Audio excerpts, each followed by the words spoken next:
This is something we've been talking forever.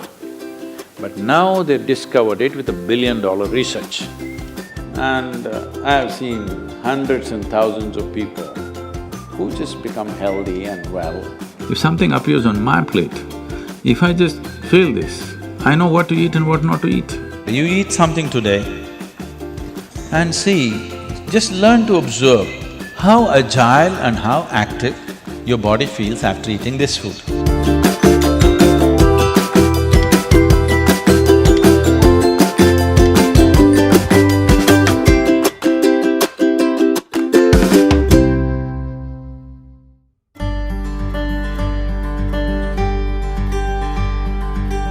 The simple thing right now that's a rage in the world is, if you come to our ashram, all the people there who are physically immensely active eat 10 o'clock in the morning, 7 o'clock in the evening, 2 meals.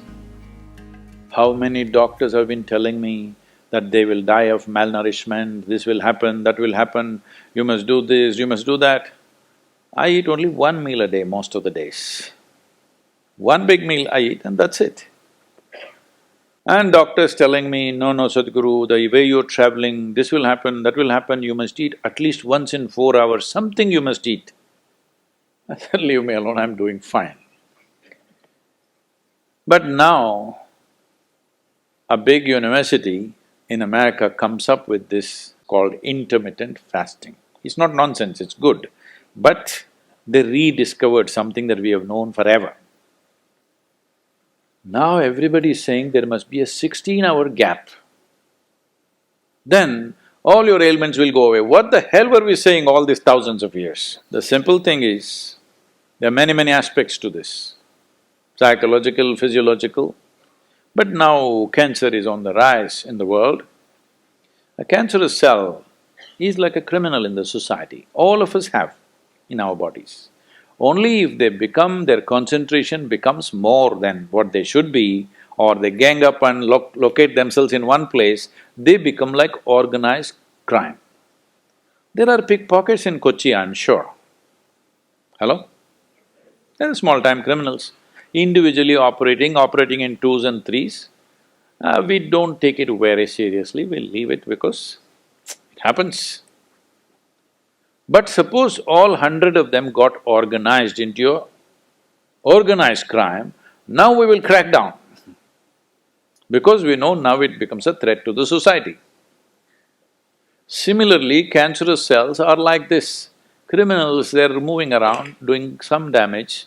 Their only problem is, right now, they're generally eating about 8 to 12 times more than what the other cells are eating.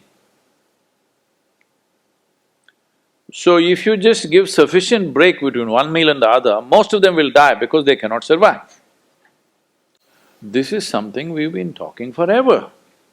But now they've discovered it with $1 billion research. And I have seen hundreds and thousands of people who just become healthy and well simply because they're not fueling up all the time when the tank is filling.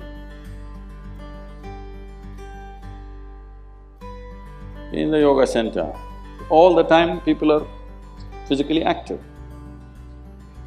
So everybody is very hungry by the time it's 3:30, 4 o'clock in the evening, they're extremely hungry.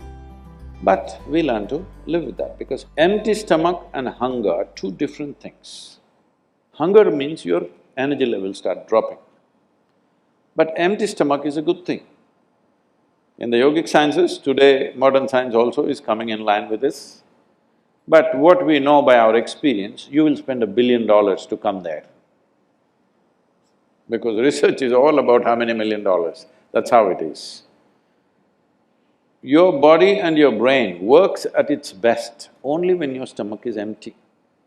So we always make sure we eat in such a way, how much ever we eat, our stomach must be always empty within 2 to 2.5 hours' time maximum. So we go to bed hungry always. People think they cannot sleep.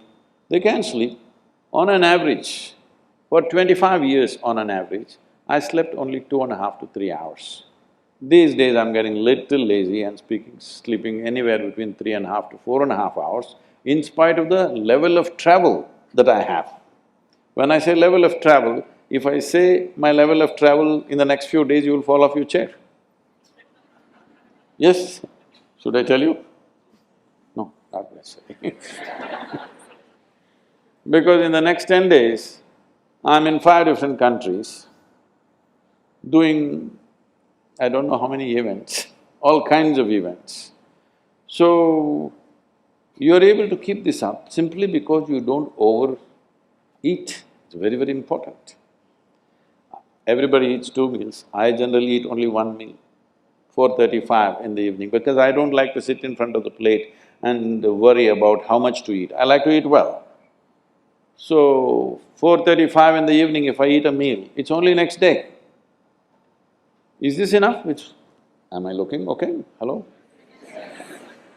Because any correction and purification that needs to happen in the body, your stomach needs to be empty. It's very, very important. Otherwise, the purification on the cellular level will not happen. You pile up things and then you have all kinds of problems.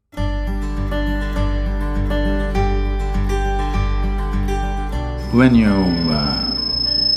when you don't touch the food, you do not know what it is.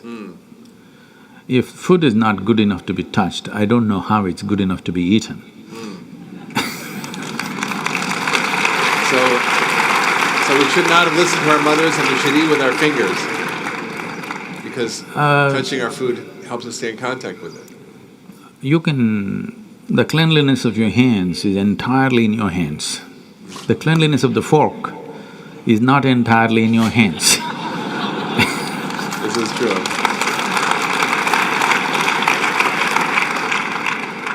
And nobody else but you have used these hands. So, there is an assurance as to how clean or not clean it is right now. The fork, you do not know who's used it, how they've used it, for what they used it. And all they have to do is wipe it with a tissue and give it to you and it looks pretty clean. Above all, you don't feel the food. The first thing that's been taught to us is, if food appears in front of you, to hold your hands upon the food for a few moments, just to feel how the food is. If something appears on my plate, if I just feel this, I know what to eat and what not to eat, what I should not eat. I don't taste it and then reject it, I just don't eat. Because my hands are the first level, not tasting in the sense the tongue tastes, but knowing the food. First thing is knowing the food. You want to know a person, you guys go and shake their hands. I'm usually avoiding that, but That's a good strategy. But the food that's going to become a part of you, first thing is your hands. Even if you physically don't touch it, just being conscious and being there, it clearly tells you how the food will behave within you. Whether this particular food on this particular day, should it go into you or not, because every day your body is not the same thing. Every day, every moment it's different. If you feel the food, you just know whether this food has to go into you on this day or not. If that much awareness is brought in, we don't have to go on telling people what they should eat. Every meal they must decide what they should eat in that meal. There is no one prescription that this is what you should eat for your life. That will feel too claustrophobic, that only this I can eat.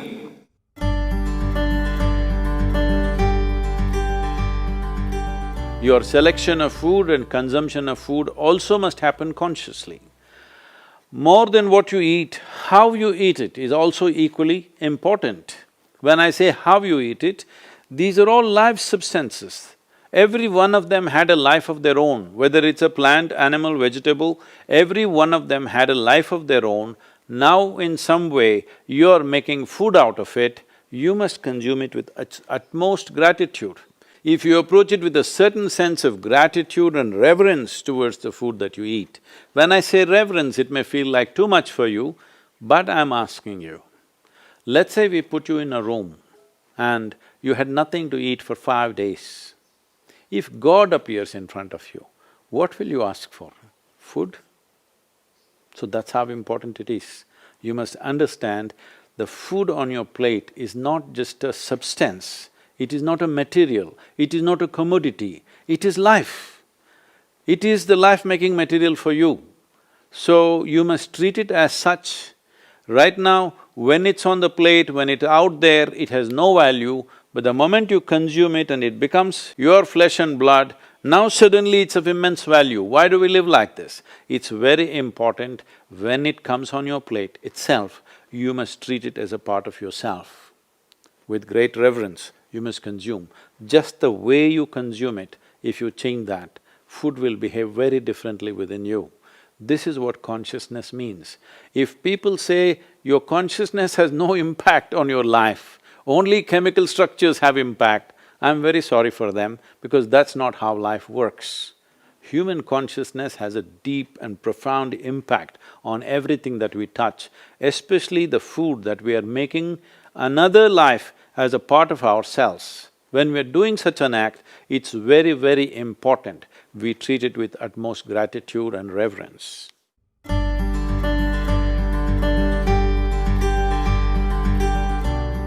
I want to tell you, there is no such thing as good habit and bad habit. Habit means you are functioning unconsciously. If you are functioning unconsciously, that's a bad thing because the whole thing about being human is we are capable of doing things consciously.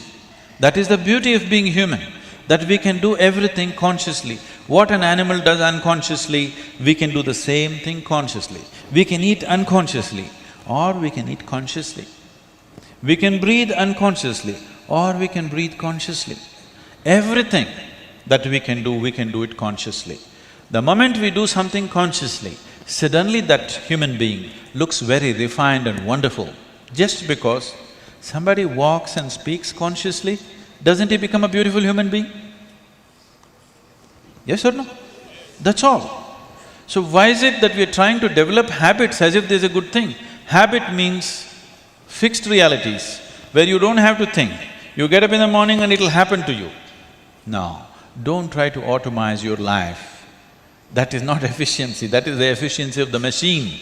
This one is supposed to function intelligently and consciously. Nobody is expecting it to function like a machine. So, about food and stuff, food must be suitable for the body that we eat for.